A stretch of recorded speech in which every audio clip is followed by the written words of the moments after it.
आखिरकार एक master teacher मर सकते थे, लेकिन वह राक्षसों के साथ में कभी भी नहीं मिल सकते थे। आखिरकार उनकी यही तो एक चीज थी जिसके साथ में वह जीवन भर जिया करते थे, उनका सम्मान और गरिमा। इसके बाद में ग्रीन लीफ किंग और गोल्डन लीफ किंग दोनों दोनों उस हॉल से बाहर चले गए। इसके बाद में नितिन उन सभी की तरफ मुड़ा और उनसे कहा, मुझे पता है कि आप लोग मेरे ऊपर विश्वास नहीं करेंगे, क्योंकि अगर अब यहाँ पे आप और भी ज्यादा देर रुके तो आपको केवल यहाँ पर मौत ही मिल सकती है। और अगर आप मेरे साथ में चलते हैं तो मैं आपको यहाँ से बचाकर निकाल लूंगा। चाहे आप मेरे को होंगन मास्टर टीचर अकेडमी का प्रिंसिपल माने या मास्टर टीचर माने, इसके बारे में हम बाद में बात कर लेंगे जब हम लोग यहाँ से बाहर निकल जाएंगे। और ये देखते हुए कि मैं होंगन मास्टर टीचर अकेडमी का प्रिंसिपल हूँ, इसीलिए मुझे तुमसे पूछताछ करने की कोई भी जरूरत नहीं है। क्या तुम्हारे पास सही में कोई राज है? और एक बात बताओ, अगर मैं सही में एक राक्षस होता तो मैं कब से आप लोगों को मार चुका होता। क्या मैं आप सभी के ऊपर टाइम बर्बाद करता? नितिन के उन सभी शब्दों को सुनने के बाद भी उन सभी मास्टर टीचर्स को भी पता चल गया था।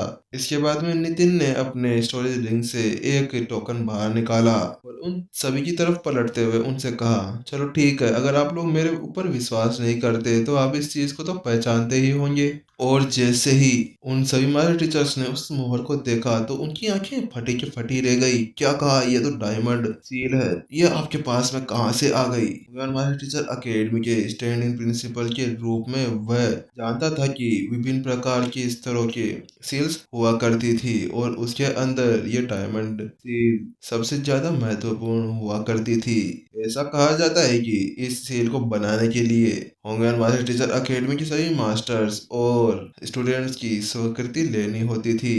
उन सभी की मान्यता लेने के बाद में इस सील को बनाया जाता था और इस सील को बनाना बहुत ही ज्यादा मुश्किल होता था, इसीलिए इसको बहुत मुश्किल से ही कोई बना पाता था। आज तक तो मैंने नहीं सुना कि किसी ने इस तरह की सील बनाई हो। उस सील को देखने के बाद में सभी मास्टर टीचर्स एक दूसरे की तरफ देखने लगे। अब उनके माथे के ऊपर से पसीना बहने लगा था।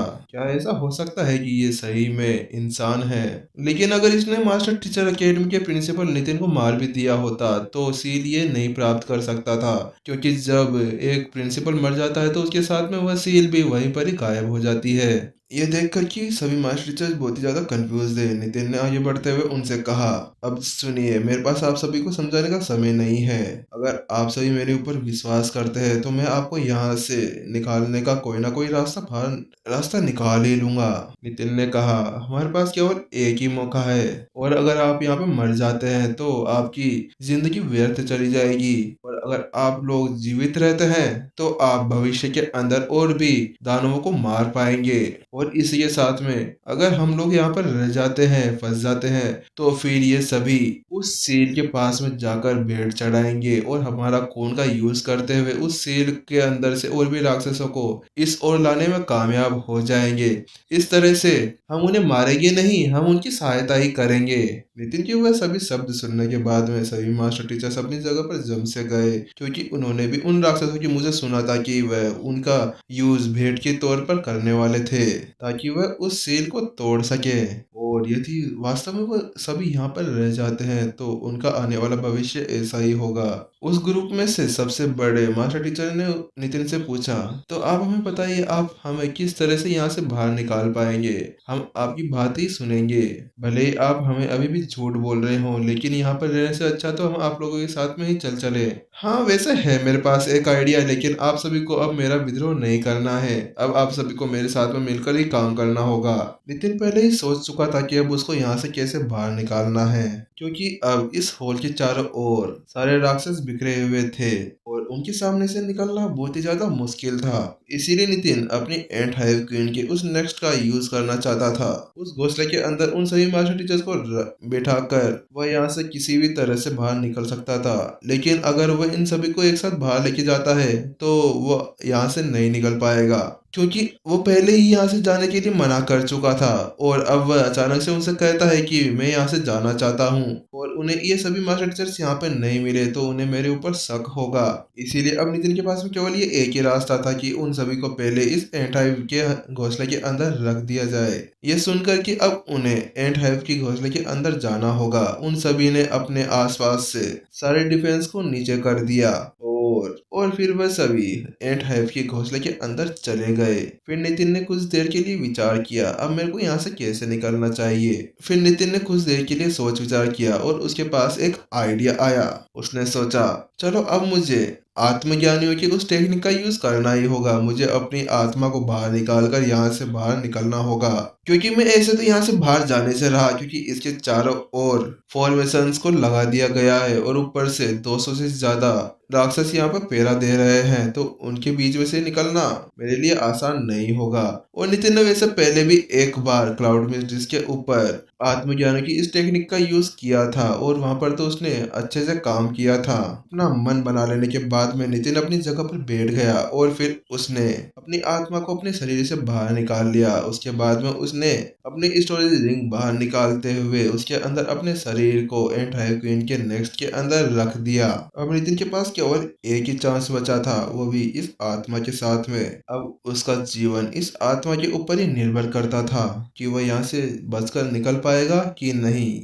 आत्मा अदृश्य और अमूर्त गुणों के साथ में होती है। नितिन उसी का सहारा लेते हुए अब अपनी स्टोरेज रिंग को लेकर दरवाजे की दरार के अंदर से बाहर निकल गया था। जैसे ही वह बाहर निकलकर देखता है तो उसको महसूस होता है कि वह चारों तरफ से राक्षसों से घिरा हुआ है, जो एक फॉर्मेशन बनाकर वहां पर खड़े थे। नितिन को केवल इसी बात का डर था कि अगर वह यहाँ से ऐसे ही निकल गया तो वह राक्षसों के द्वारा आराम से पकड़ा जाएगा। नितिन परेशान होकर अपने आसपास के इलाके का जायजा लेने लगा। जब उसने उन राक्षसों को देखा तो उसे प्रतीत होता है कि वह बहुत सारे युद्धों से लड़कर यहाँ पर आए हुए हैं, जो कि अभी बिल्कुल सतर्क बैठे थे और उससे अलग एक और फॉर्मेशन वहां पर लगी हुई थी। और इन सबको देखने के बाद में तो ये बताना आसान था कि उसके अंदर एक मक्खी भी नहीं आ सकती। इसीलिए नितिन को यह सोचने पर मजबूर कर दिया गया कि क्यों आखिरकार उन सभी ने उसे उन मास्टर टीचर के साथ में बातचीत करने के लिए अकेला छोड़ दिया था, क्योंकि उन्हें किसी बात का डर नहीं था। क्योंकि यहाँ पर जो इन्होंने फॉर्मेशन लगाई थी उसके अंदर एक मामूली लड़ाकू तो बिल्कुल भी नहीं आ सकता से, और बिना उन्हें अपनी उपस्थिति को बताए वो यहाँ से निकल नहीं सकता। नितिन ने मन ही मन में सोचा, जब तक मैं अपनी इस आत्मा के साथ में सतर्कता से आगे बढ़ता हूँ तो मैं यहाँ से निकलने में कामयाब हो जाऊंगा। जब नितिन ने उस फॉर्मेशन को देखा तो उसने पाया कि कोई भी इसके अंदर एक आत्मा के लिए कुछ भी नहीं रखा गया था, क्योंकि कोई भी ये नहीं सोच सकता था कि कोई आत्मा यहाँ पर आ सकती थी, कि आत्मज्ञानी तो बहुत पहले ही विलुप्त हो गए थे, उनको तो दुनिया से पहले ही मिटा दिया गया था।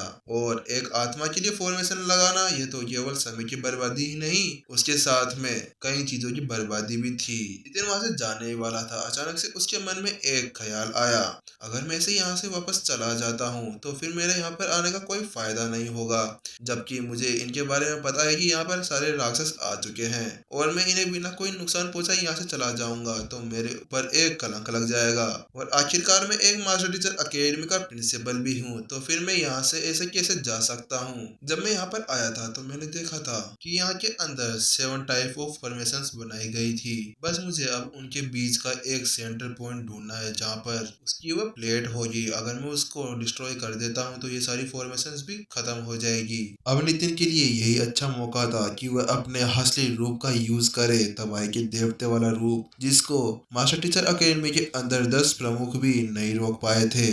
और वैसे भी नितिन के लिए यहाँ पर इन सभी इमारतों को गिराना एक पार्क में टहलने के बराबर था, क्योंकि नितिन ने देख लिया था कि इन सभी को अच्छे से नहीं बनाया गया था। अगर इनके अंदर थोड़ी सी भी गड़बड़ की गई तो यह आराम से ढह जाएगी। इसीलिए नितिन पहले अपनी जगह पर खड़े खड़े आई ऑफ इनसाइट को एक्टिवेट करते हुए उस साइड देखने लगा जहाँ पर संरचना का फॉर्मेशन का बिंदु था और जहाँ से उसको डिस्ट्रॉय किया जा सकता था, क्योंकि नितिन ऐसे ही कहीं पर भी नहीं जाना चाहता था। उसी के साथ में नितिन अब उस फॉर्मेशन से बाहर निकलकर उस साइड जाने लगा जिस साइड फॉर्मेशन का केंद्र बिंदु था। जब नितिन वहां से चला गया अचानक से गोल्डन लीफ किंग को कुछ महसूस हुआ और उसकी आंखें सिकुड़ गई, और अपने दोस्त के इस तरह की हरकत को देखते हुए ग्रीन लीफ किंग ने उससे पूछा, क्या हुआ तुम्हें, तुम ऐसे कैसे रिएक्ट कर रहे हो। गोल्डन लीफ किंग ने उसके सवाल का जवाब देने के लिए एक पल के लिए सोच विचार करने लगा।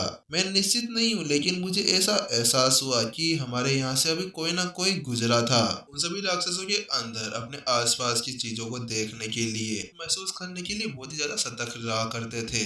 ये सेंसर्स बहुत ही ज्यादा मजबूत हुआ करते थे, इसीलिए वो अपने आसपास की हलचल को आराम से पहचानने में कामयाब हो जाते थे। उसने कहा, मेरे को ऐसा लगा कि मैंने यहाँ से किसी चीज को जाते हुए देखा, लेकिन जब उसने वहां पर जाकर करीब से देखने की कोशिश करी तो उसको आसपास कुछ भी महसूस नहीं हुआ और कुछ भी नहीं दिखा।